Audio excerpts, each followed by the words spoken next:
Eliott Acevedo. Eliott Acevedo, everybody. He's a famous millionaire. Nick McMillan's roommate. He's the guy who lives with me. We're shaking hands Nice right to meet you. And I'm Ben's friend. Eliott Acevedo, welcome. Thanks for joining. Thank you. And the one we were just discussing was, we probably evolved to have necks because predators could catch things without necks more easily due to their inability to change their perspective without turning their bodies. The things don't have necks. What are things that don't have necks? Exactly. A frog. Yeah, technically a frog doesn't. Fish. Fish. But if you think about these things, though, they have eyes on the sides of their heads to sort of make up for that, so they can see on the sides of them. Can't they feel... Also, eyes on the sides? Kind of on the sides. Or is it, one of them has them on the sides, one has them on the top, I think. It's kind of like a flat head type of a thing. That is true. So it's not really a flat head, but it's like it lays down. So it's like it's not necessarily on the side. Yeah. As so much it is on the top. But I mean sometimes it's. I think they can move side to side, right? Yeah, but it's like. Yeah.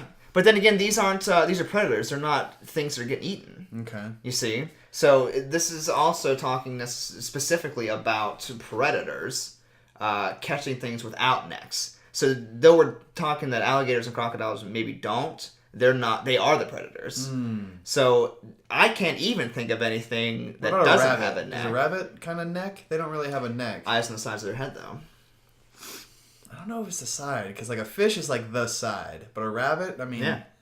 Because they have the noses in the front, and then off to the sides they have their eyeballs. All right. Because if you like, or a prairie dog, remember that that old YouTube video of the prairie dog where it's like. They're all about turning. But they turn their whole body. If you notice, he didn't just like look behind him. He had to turn. Well, he kind of did to pivot. So I think this is a very accurate description of how evolution works, because that's true. If something can't look behind it, something's gonna get it. It has to turn its whole body or run. Right, or run, yeah. But then again, those go along with the things that have the eyes on the sides of their head. They're runners. But you're also saying there's not many animals that don't have the neck thing. As in, like, there are not a lot of animals that don't have a neck. The only ones that I can think of are ones that aren't predators. They're the ones that get eaten. All right. Yeah. Pick another one. Let's see here. Something that's just you think is interesting. If nobody came, nobody would be here. I mean, that's true. Yeah, that's more of a statement than it is a thought. Yeah. Yes, moving on. Whenever you can correctly predict your opponent, it's like seeing into the future. That's a little deeper than what I think they were trying to be with it. But yeah, I mean, that's kind of... In what way, though, are you guys thinking of an opponent? Well, when I think about that, I think it's like less about another thing. You know what I mean? Like an opponent, and more about just being predictive in lots of things. Like, like, you know, it could be anything. No one thinking about where the puck is going rather than where the puck is. You know that hockey reference? No, but it makes sense to me. So, sure. I mean, like when someone's playing hockey, like a hockey player, and they're going back and forth, it's like they have to anticipate where the puck is going, because otherwise it's moving, they're moving. So if they also their opponents, right? So it's like Wayne Gretzky anticipated where the puck was going. Yeah. Figuratively and literally. Right. Figuratively in life, you know what I mean? He's a billionaire. Yeah, you know it's true. And in the game. So, I mean, I think it's just... I think that's an accurate description then, because in that metaphor of him being, good outside of hockey, that's true and applicable there too, because... in business, if he's trying to make a deal or, something like that, the other person, the person he's pitching to or trying to get investing or, to work with, that's his opponent in what he's trying to accomplish. Right. And so being able to predict your opponent, can lead in the future. He's not going to go into a meeting and go, I know what's going to happen today. Well... Yes, he's not a psychic. I'm saying that if he's not confident that he's going to be able to do it, he's not going to do it. You know what I mean? If he's like, this is going to fail, I'm not going to go and do it anyway. Right. If he would have to be calm and be like, yeah, this is how it's going to work. I'm going to go in. I know my opponent. This is going to work out. He sees how it's going to go, and he's predicting the future that I'm going to succeed. Right. So I think that's an applicable thing, but it's really far-reaching because what is your opponent? I have one. You have a question or a topic? Yeah. What if oxygen is a hallucinogenic and this is all just one big trip? I mean, if oxygen was hallucinogenic, we wouldn't know, you know? Because our reality is already set, and it's always been set the same. It's like one of those things. It's like the tree falling in the woods doesn't make a noise. That whole thing. It's the same thing. It's like sort of. Yeah. You're never gonna know because it's an impossible question to figure out. Right. Because we can't live without oxygen. So if oxygen was hallucinogenic, we would never. We'd never be able to find out. Right. I think it's super interesting though, because like, if it really is, I could be perceiving it how I'm perceiving it. And you could be perceiving me as like an alien. Right. Which is why I think, though, that it's not. Because we all technically have the same reality. Not necessarily. You don't know that. Everybody creates their own type of reality. This color purple, it could look green to you. Right. That's a little vaguer. But there's other... that's a little vaguer. That whole argument, I've always been like, no, I don't understand what that means. Like...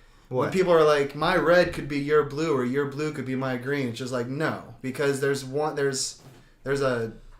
I would like to talk about this. There's a concrete scale that's like, here is red, and here's blue, and here's green, and here's this is what these colors are. But you could call it the same thing, but it could look different. Right. It could look different. I don't understand that. So it's hard to... Elliot, what color is this? It's purple. Right, and I would also call it purple. Right. But no one else is going to say that's red. No, of course, but that's where it ends. You can't see through my eyes and see what this color is. What I see now could be what you see as purple, but I've always seen it as what you would call the color red. And I just call it purple. No. Yeah. No.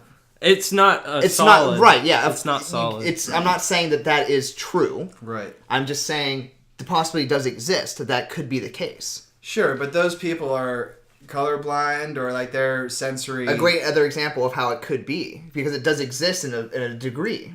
Because they do have the exact same thing you do, which is a pair of eyes, but theirs work differently. Mm-hmm. And so their reality, technically speaking, is different from the one that you perceive. Right. So, though I don't think necessarily that oxygen is hallucinogenic and that's what causes us to perceive the reality that we do, I do think that we all could technically perceive a different reality than what each of us experiences individually. Because I think it's just true. Like, everybody has different things. Some people can't smell. Or, you know what I mean? Right. Some people are blind and, like, they hear things that you don't hear. Mm-hmm. You know what I mean? So no matter how you take it, you're picking up a different reality than everybody else. You know what I mean? You might hear something differently. Like, oh, did he just say butthole? Or did he say patrol? Or someone's pitch could sound slightly different, you know? Like, not to a huge degree, but, like, someone's voice could sound... Like, you can't hear through someone else's ears. Yeah, my voice sounds different in my head. It's how it is for everybody. You know what I mean? Your voice in your head sounds different. And when you record it and hear it played back, you know what I mean? It sounds different from how, you know what I mean? It's always sounding in your head. Because if you hear it from your head, it sounds deeper. But if you hear it on a recording, it sounds... All right, so think about this. Mm-hmm. High-pitched. I was listening to Ricky Gervais and Stephen Merchant and Carl Pilkington. Mm-hmm. And they had this idea, or this theory, or Carl did. He had this idea. Genius. Yeah, right. It's already great. Yeah. But from you were born, when you were a baby and they first come out of the womb or whatever, what if they put a pair of goggles on you and a pair of headphones, and there's another person somewhere else that has... the same goggles and headphones on, but I mean theirs are cameras and microphones rather than goggles, monitors, and headphones. Wait a minute. Okay. I'm already lost. Alright, you got two people. Yeah. One is a camera, okay?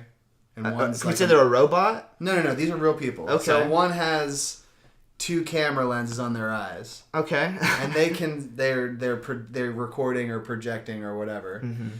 And the other person has goggles on their eyes, and they can see what the other person sees. I see. So one's a projector, one's a receiver. Right. Okay. And then the person that has cameras on their eyes, they also have microphones on their ears, picking up what they hear. And the other one has and the other one has headphones, hearing what they're hearing. So ultimately, one baby is experiencing the world via someone else.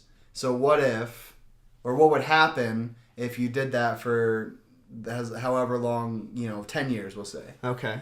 So 10 years, this person has experienced life via someone else's eyes and ears. Right. And then what if you took the goggles and the headphones away, and then they're like experiencing their own reality? Right. Okay. Like, what would happen? Like, what would, would it be completely different, or would they be completely fucked up?